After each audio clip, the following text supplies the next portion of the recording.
ऐसे भरा हुआ है। ये इस सीवर के जरिए पानी अंदर ही अंदर घरों में जा रहा है, वह भी दिखाता हूँ। ये बारीक पतली सी लाइन देख रहे हैं, ये पत्थर पे तो ये देखिए ये पानी नीचे से लीक हो के अंदर घरों में का देखो यहाँ बंद हो गया, तो ये ऐसे पूरा बाहर तक ये लीक हो रहा है। तो जल्दी से जल्दी यहाँ पर आकर टीम को भेजा जाए, निरीक्षण किया जाए और मेन होल अगर नया लगाने की ज़रूरत हो तो उसको लगाया जाए, पानी के रिसाव को रोका जाए।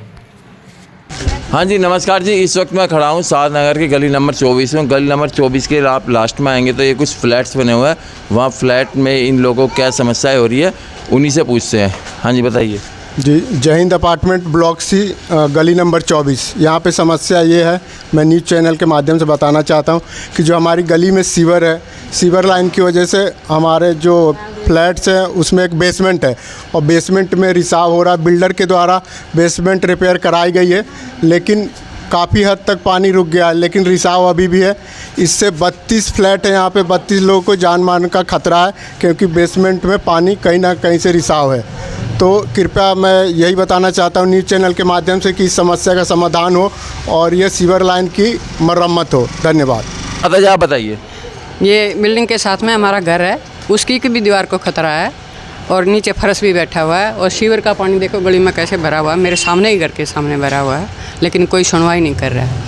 आपने इसके लिए कहाँ पर कंप्लेंट की थी और किसको बोला था, कितने दिन हो गए? अभी तक मैंने किसी को नहीं बोला, नरेंद्र खोड़ा जी को बोला था, बस वो कह रहे थे आंटी जी आज हो जाएगा, कल शनिवार को बोला था। हाँ विधायक को बोला?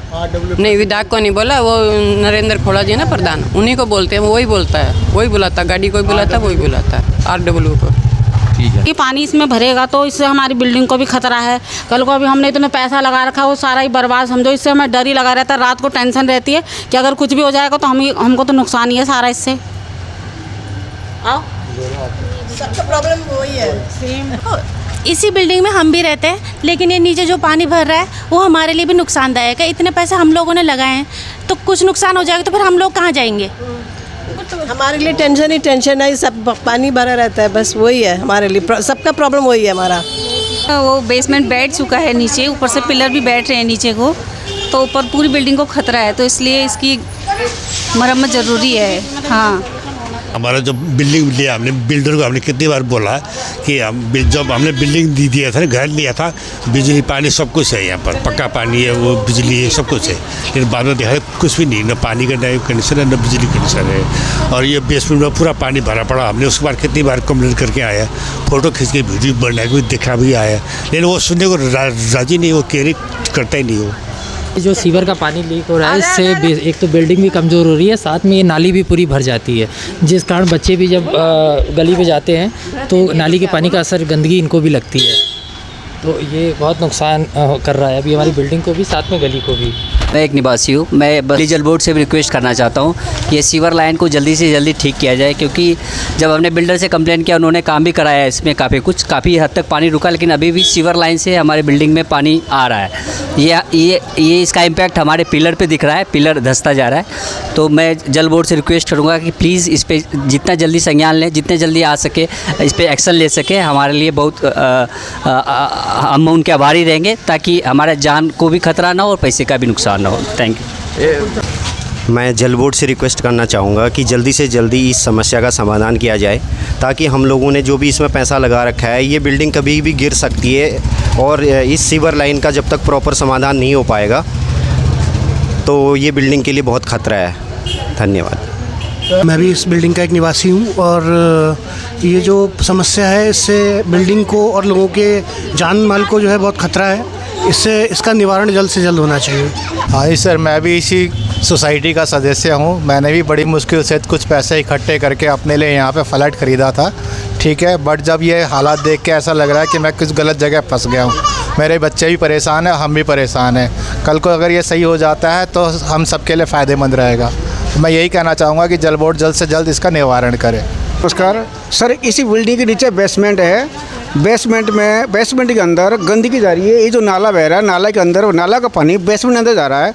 इसी वजह से मकान का नींव बिल्कुल कमज़ोर हो चुका है और दिन पर दिन मकान नीचे बैठ रहा है, और कई बार रिपेयरिंग होने के बावजूद भी फिर भी सही नहीं हो रहा, फिर भी बेसमेंट में पानी घुस रहा है और बिल्डिंग नीचे आ रहा है। जल्दी से जल्दी रिक्वेस्ट है आप लोग से, एमसीडी से ठीक करवाएं। दिल्ली जल बोर्ड जल्दी से जल्दी ठीक करवाएं।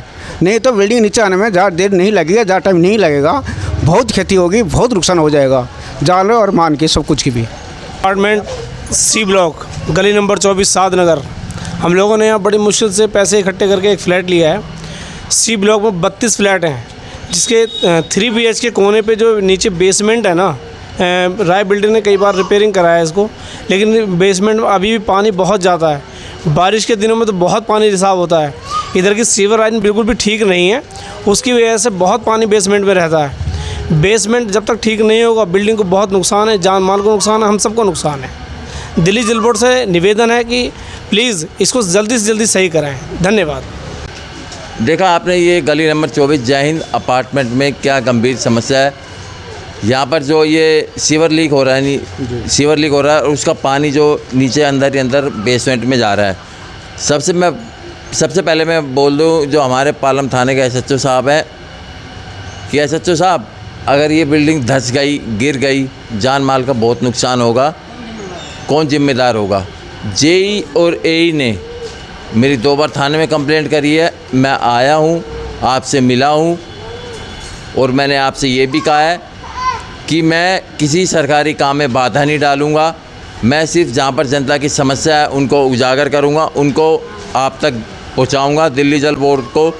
अब आप देखिए 2 बार दिल्ली जल बोर्ड के अधिकारी मेरी कंप्लेंट कर चुके हैं। मैं थाने आया, आपसे मिला, आपका बर्ताव देखकर मेरे को बहुत अच्छा लगा, क्योंकि आप जो आज मैं पूरे 45 साल का हो गया, आज मेरा जन्मदिन है, आज मैं पूरे 45 साल का हो गया हूँ। तो मैंने अपने 45 साल के जीवन में जितने भी SHO देखे हैं उनमें मैंने आपको दिल से कह रहा हूँ, ब्राह्मण हूँ, दिल से कह रहा हूँ, आप पहले एक ऐसे SHO हैं जो जज्बात से काम लेते हैं। जज्बात मतलब कि जो समस्या को गहराई से सुनते हैं और समझते भी हैं और फिर उसके बाद उसके निष्कर्ष पर समाधान पे पहुँचते हैं। तो जिस तरह से आपने वो सब किया, तो उसी तरह से ये कंप्लेंट, ये समस्या जो दिल्ली जल बोर्ड से संबंधित है उनके JE AE को पहुंच जाएगी और वह इनकी समस्या का निवारण करें। अगर वह इस समस्या का निवारण नहीं करते, फिर बाद में जो कुछ भी होगा उसके ज़िम्मेदार दिल्ली जल बोर्ड के अधिकारी होंगे। और दूसरा, जो यहाँ के विधायक हैं वह भी इनकी समस्या पर ध्यान दें। और यहाँ पर जो इनको समस्या, ये कोई पानी भरने की समस्या नहीं है, ये समस्या बहुत गंभीर है। पानी अंदर ही अंदर रास्ता बना रहा है, नीचे बेसमेंट में जा रहा है, जिसके ज़रिए ये बिल्डिंग कभी भी गिर सकती है और जब गिरेगी जान माल की हानि होगी। इसकी जिम्मेदारी कौन लेगा? दिल्ली जल बोर्ड लेगा, विधायक जी लेंगे या दिल्ली पुलिस लेगी? कौन लेगा? एक बार जो इंसान चला गया तो चला गया, उसकी भरपाई कोई भी नहीं कर सकता। इस पूरे ब्रह्मांड में उसकी भरपाई कोई नहीं कर सकता। ये जो समस्या गल नंबर 24 जय हिंद अपार्टमेंट, यहाँ जो सीवर की गंभीर समस्या है, पानी अंदर ही अंदर रास्ता बना रहा है, बेसमेंट में घुस रहा है, ज़मीन धंस चुकी है नीचे और ये फ्लोर कभी भी गिर सकते हैं। तो अब ये जो समस्या लोगों ने बताई है, इस पर काम करना यहाँ के विधायक का काम है, यहाँ के JE और AE का काम है, प्रशासन का काम है। अब SHO साहब से मैं पूछना चाहता हूँ, SHO साहब, अब आप मेरे को बताइए, ये JE और AE फटाफट मेरे खिलाफ़ कंप्लेंट लेकर तो आ गए थे थाने, और थाने में आकर आपने देखा होगा कि कपिल परशुराम ऐसे बोलता है, कपिल परशुराम वैसे बोलता है। आज मैंने अपनी वीडियो में ऐसा कुछ भी नहीं बोला, आप देख सकते हैं। तो अब क्या आप JE और AE को बोलेंगे? मैं इन यहाँ पर जितने लोग हैं उन सबको यहाँ के JE और AE का फ़ोन नंबर दे के जाऊँगा, उसके बाद ये मुझको परसों बताएंगे JE और AE ने इनका फ़ोन उठाया या नहीं उठाया। JE और AE ने इनका फ़ोन उठाया और इनकी समस्या सुनी और मौके पर टीम भेजी या नहीं भेजी। मैं यहाँ के विधायक का नंबर भी दे के जाऊँगा कि यहाँ के विधायक को फ़ोन करें, अपनी समस्या से अवगत कराएं। विधायक ने फ़ोन उठाया या नहीं उठाया, उसके बाद मैं यहाँ वापस आऊँगा, वीडियो बनाऊँगा, यहाँ की जनता से ही पूछूँगा कि हाँ, मैं आपको JE का, AE का, विधायक का फ़ोन नंबर दे के गया था, उनसे आपने बात करी या नहीं करी, और जो बात करी तो क्या बात हुई और कब तक आपकी समस्या सुलझा देंगे। अब मैं बड़े प्यार से, सम्मान से, आदर से बता रहा हूँ, ये समस्या है, इसको सुलझाइए। मेरे ख्याल से हफ्ते से ज़्यादा टाइम नहीं लगना चाहिए, और अगर समस्या नहीं सुलझी तो अब आप लोग ही बताइए। फिर जब मैं बोलूँगा तो वो आप मत कहना कि कपिल परशुराम ऐसे बोलता है, क्योंकि मुझसे जनता का दर्द नहीं देखा जाता। मैंने समस्या से अवगत करा दिया है। इन सबको यहाँ के जेई और ए का फ़ोन नंबर दे के जा रहा हूँ, विधायक का फ़ोन नंबर दे के जा रहा हूँ, ये उनको फ़ोन करेंगे। अब आप बताइए मेरे को, अगर जेई और ए ने फ़ोन नहीं उठाया तो कौन जिम्मेदार होगा? इसका मतलब अपनी ड्यूटी से भाग रहे हैं। फिर मत बोलना आप कि मैं जेई और ए को कामचोर बोलता हूँ। अब आप एक बताइए, जब फ़ोन करते हैं, समस्या बताते हैं, ना फ़ोन उठाएंगे, ना समस्या सुनेंगे, ना हल करवाएंगे, उनको कामचोर नहीं तो क्या बोले हम? आप खुद ही बताइए। तो इसी के साथ मैंने समस्या बता दी है। मैं वीडियो साधना न्यूज़ पर अपलोड कर दूँगा। जेई को इस पर काम करना है, टीम भेजनी है। यहाँ पर पानी का जो रिसाव हो रहा है उस रिसाव को रोकना है। ज़रूरत पड़े तो यहाँ पर जो सीवर का मेन होल है उसको बदलना है और फिक्स करना है, ताकि पानी बिल्डिंग के अंदर ना जाए। और यह वीडियो जेई नहीं, मैं एससी के पास भी भेज दूँगा, और जो एमआर वाटर है कि वो है इंजीनियर हेड है, मैं उनके पास ही भेज दूँगा। अब काम जेई और ए को करना है। बोल है जेई और ए के पाले में और विधायक के पाले में। अब वो काम नहीं करेंगे, फिर पुराना कपिल परशुराम नज़र आएगा। आज मैं प्यार के साथ समस्या की, जो समस्या है लोगों की, वो वीडियो बनाकर जा रहा हूँ, आप तक पहुँच जाएगी। और अगर समस्या एक हफ्ते के अंदर हल नहीं हुई, फिर मैं वही पुराना कपिल परशुराम लौटूंगा। फिर पालम थाने में मेरे खिलाफ़ कंप्लेंट आएगी जेई की। फिर एसएचओ साहब आपको सुलटना है कि पहले वाला कपिल परशुराम सही था या आज वाला कपिल परशुराम सही है। क्योंकि बड़े बुजुर्ग जो कह के गए, गलत कह के नहीं गए कि सीधी उंगली से जब घी ना निकले उंगली टेढ़ी करनी पड़ती है। जब अधिकारी प्यार से काम ना करें तो ज़बरदस्ती काम करवाने के लिए वो रास्ता अपनाना पड़ता है। मुझे जनता की समस्या को हल करवाने से मतलब है।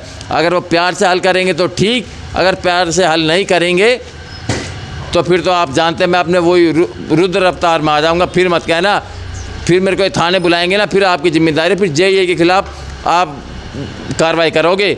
क्योंकि मैं इनको फ़ोन नंबर दे के जा रहा हूँ, फ़ोन करेंगे और जेई ने फ़ोन नहीं उठाया, फिर मैं थाने नहीं आऊँगा एसएचओ साहब, फिर आप उनको थाने बुलाएंगे।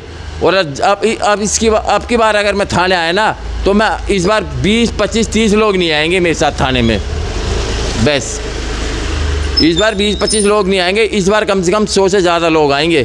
क्योंकि अब ये बहुत उग्र हो चुका है, जनता बहुत बेबस हो चुकी है। यहाँ पर ये जो प्रशासन अपनी तानाशाही कर रहा है, क्यों? विधायक के कहने पर जेई चलते हैं। जेई को तनख्वाह मिलती है जनता की पैसों से, 5 साल के लिए होता है विधायक, और ये है पूरी 60 साल की उम्र तक के लिए। अगर 5 साल बाद जब विधायक बदल जाएगा और इसी जनता का विधायक आ गया, काम करने वाला विधायक आ गया, मेरा जानकार विधायक आ गया, ये जेई अपना मुंह कहाँ छुपाएंगे? 5 साल तक ही राज कर सकते हैं इस विधायक के नीचे। 5 साल बाद अगर विधायक बदला और मेरा जानने वाला विधायक आ गया, जनता का काम करने वाला, जनता का हितैषी विधायक आएगा, फिर जेई अपनी नौकरी बचा पाएंगे? तो बस समस्या बता दिया है, वीडियो कंप्लेंट आप तक पहुंच जाएगी। इसी के साथ मैं कपिल परशुराम, साधनगर न्यूज़ से, और मैं इनको फ़ोन नंबर दे के जा रहा हूं।